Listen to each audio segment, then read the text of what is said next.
All right, then, let's continue to focus on elections. The Western Cape's only independent candidate seeking a seat in Parliament has vowed to continue to speak for the marginalised in society. Zackie Achmat says rooting out corruption is his top priority. He was speaking during a rally in Khayelitsha on the Cape Flats.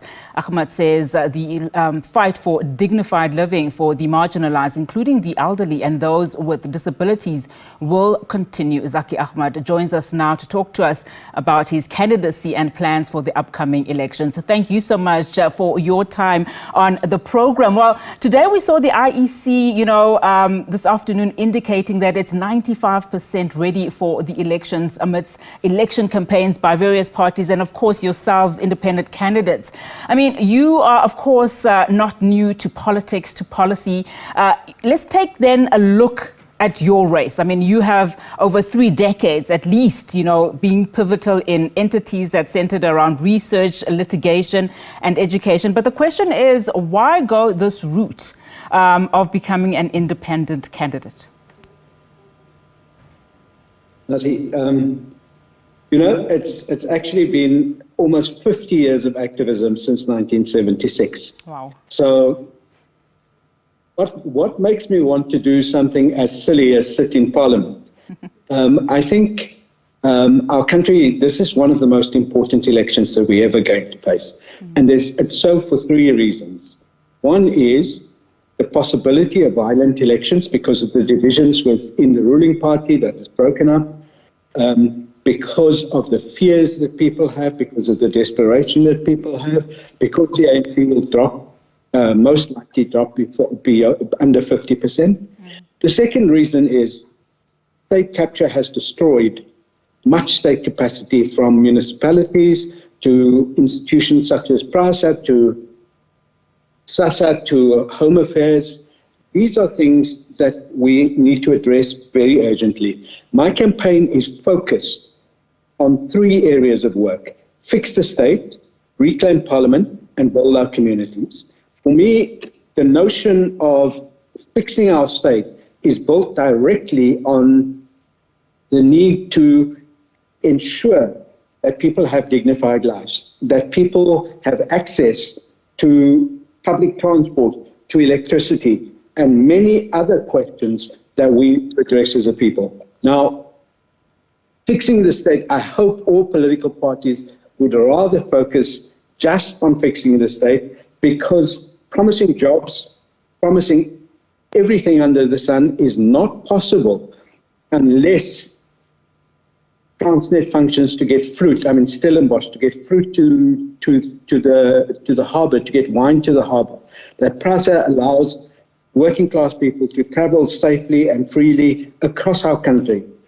That energy is changed. One of the good things that I saw the Gauteng Premier and City Power do was to connect 500 households in Alexandra, in a Rastafari camp, to the grid, but creating their own mini-grid and creating solar power. Where I live, I don't have load shedding because of solar power and because of batteries. And here you suddenly have 500 houses connected, which shows what we can do as a country. We need to scale up programs like that. But in order to do that, the state needs to be fixed.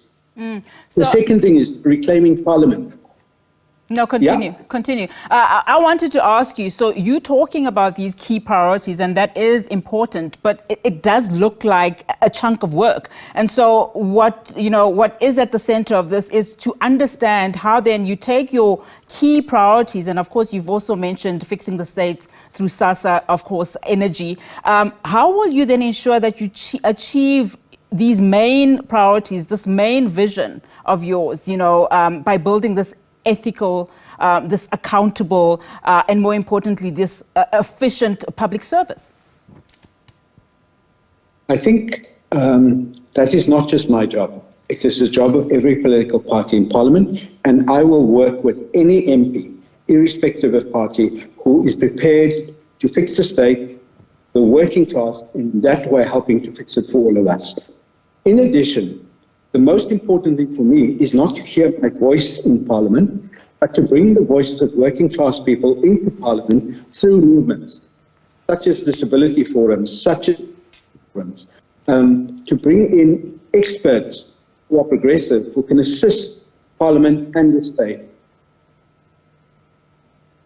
I would love to serve on SCOPA, not that I'm sure that I can guarantee that I will, but the Standing Committee on Public Accounts counts where our money has been spent. And even if you're not put on that committee, I will ask questions through that committee. I will ensure that every document is studied in the areas of interest. And if any other person approaches me to access to documents for them or to help them being heard in Parliament, I will assist people where I can. Now, it is important to know that our Constitution guarantees participatory democracy. That means that people have a right to participate in politics between elections. It guarantees participatory governance, which means that we don't want to co-govern as communities. We want to participate in assisting councils, in assisting government to know what their things are. And where we are wrong, we're happy to hear from government. But I'm excited not because I want to be in Parliament. I want to be in Parliament because there is work to do. There is some very serious work to do, and I love doing work on committees. Absolutely. Now, I heard you saying that you would work with any MP. Now, you know, by extension, I want us to talk about coalition parties. I mean, it is... it's become a reality in South Africa that is the route that we will likely go. I mean, your thoughts around coalition parties? There is, of course, concern around smaller parties, around independent, candidates, maybe not making the kind of impact that one needs in a National Assembly, given that you will only have one seat. Is there a party that you are likely, to go into a coalition with if they met your standards in terms of your key priorities? I think it's important for us to look at the stability that the country needs. And here I mean stability in order to improve the lives of people. I will not join any coalition, but what I will do is help vote for a president who will stand for the enforcement of the rule of law and the Constitution, will stand against corruption. That president would get my vote. And for as long as she or he does the job, and for as long as she or he, there's no better alternative to them. So that would be my support. I wouldn't want to enter into a coalition because that means the squabbling generally within coalitions is so bad that it is essentially about who wants to get which job. I want to be an ordinary MP doing the work of the scene and doing that work whether alone or whether with other MPs. Zackie, I'd like you to expand a little bit on what you had touched on during a rally that you held recently in Cape Town. You were addressing, of course, the plight of the coloured people, saying that it is a sensitive topic, but that they have been abandoned by government. We've heard this from other parties, of course, being mentioned, including the PA at the top of my mind. Just expand on this particular point, especially because the issue of race has been coming up a lot, especially in the Western Cape. Yeah, I think perhaps the place to start is the divisions within the country. In KZN, we're starting to see a resurfacing of a tribalist agenda, which divides working people, which divides poor people. We have an anti-immigrant agenda, which divides poor people. Similarly, in the Western Cape, the coloured working class and the Black African working class is divided.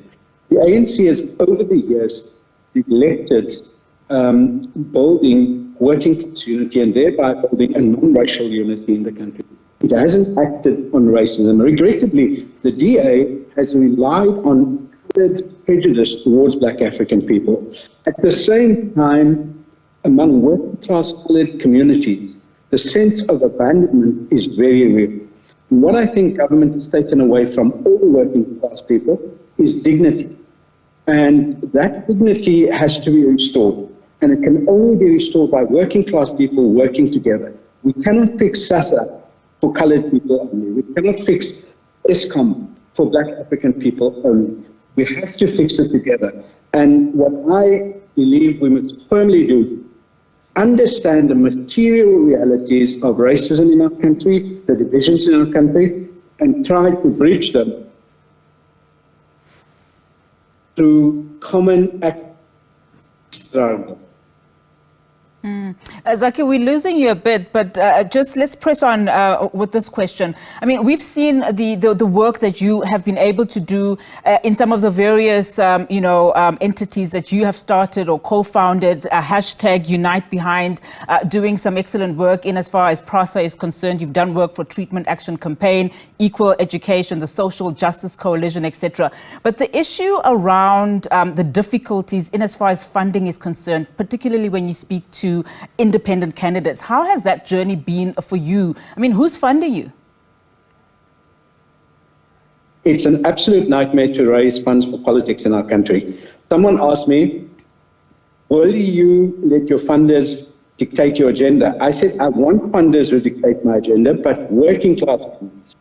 Regrettably, working people do give money. They give money to churches, they give money to trade unions, and so on. Not to mention the latter. But if you also take the other side of it, middle class people give a lot to their mosques, to their churches, and so on. However, no one in our society as individual fund democracy. And that is one of the weaknesses in our system. My funders are no different than any other political party's funders, and I'm sad that I have to rely on them.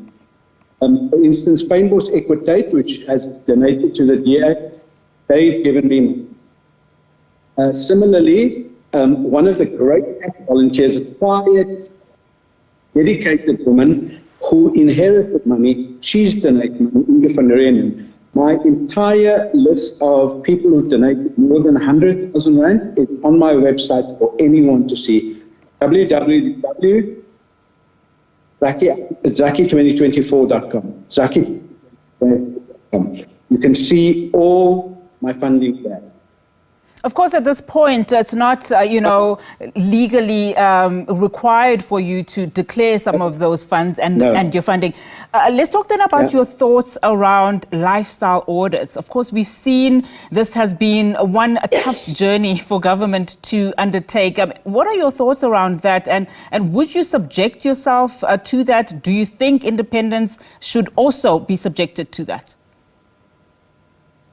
I've engaged an auditor who's a forensic auditor who I've done no work with in the past to do a 5-year lifestyle audit on my life, where my income comes from, how I live, what car I drive, how I spend my income, and so on, and whether I pay my taxes. I think this is a must for anyone who is in public life. It doesn't matter, and it should really be a thing that is undertaken by the state or be part of SARS, because SARS was nearly destroyed by people who are political representatives, public representatives, and state officials whose lifestyle should have been audited very early. So we need an entity that does that, because I think it's absolutely essential for us. And yes, mine will be available before the election. And Zackie, let's continue on that issue that you mentioned of accountability. I mean, we know that, for instance, the role that is required of an MP to Parliament, to undertake constituency work. We don't see this happening a lot. I mean, your role in holding some MPs accountable in as far as their key priorities are concerned, because we've got a laundry list of promises that parties are making. You speak about fixing SASSA, fixing the rail infrastructure, or the ailing rail infrastructure, holding some, people accountable, even in as far as the energy crisis that we are finding ourselves in, and now the water infrastructure also. I mean, how important is this function by MPs? I think first and foremost, I want to speak about the accountability that I need to submit myself to. And the first is I've signed a contract with Zackie 2024 supporters, a contract of work ethics and accountability. It sets out what I must do as an MP obviously it says all the things the Constitution and Parliament's rules says, but it also says that I must assist in the building of a movement. I must report to my constituents regularly. I need to make sure that I bring people's voices into Parliament, that I need to do particular types of education as an MP with communities and with organisations. And if I don't do it, people want to complain to an ethics committee that can say to me, issue me a warning or discuss corrective measures with me, that should be able to suspend me without pay if I need to. Obviously, should be able to recall me if I do anything that is criminal before the next election. I think it's wrong to leave MPs in their position when there is clear evidence that they have done wrong. So that's the one thing. Every Monday is meant to be constituency work for MPs. I don't think you know who your MP is in your constituency. I don't think anyone in the country, bar a handful of people, know who their MPs are. I'm correcting my English here. You know I'm coloured, so my English sometimes does something else. I thought it was. I thought it was a signal. Yeah. So MPs get money to do constituency work. Their parties get the money, and they're meant to have constituency offices which serves the entire public. They are meant to give reports, regular reports on what Parliament is doing, and to take the views of their constituency back. They get money to publish parliamentary bulletins for their constituency. None of this is used for that purpose. I am going to use it for that purpose, and I'm going to make or encourage other MPs to work with me so that we can be great constituency MPs. I'm sure those that want to vote for you will hold you to that. Zackie Achmat, thank you so much for your time. Unfortunately, that's all the time we have for you this afternoon, and good luck to you. Of course, that was the Western Cape's only independent candidate seeking a seat in Parliament ahead of course, those elections, the 29th of May.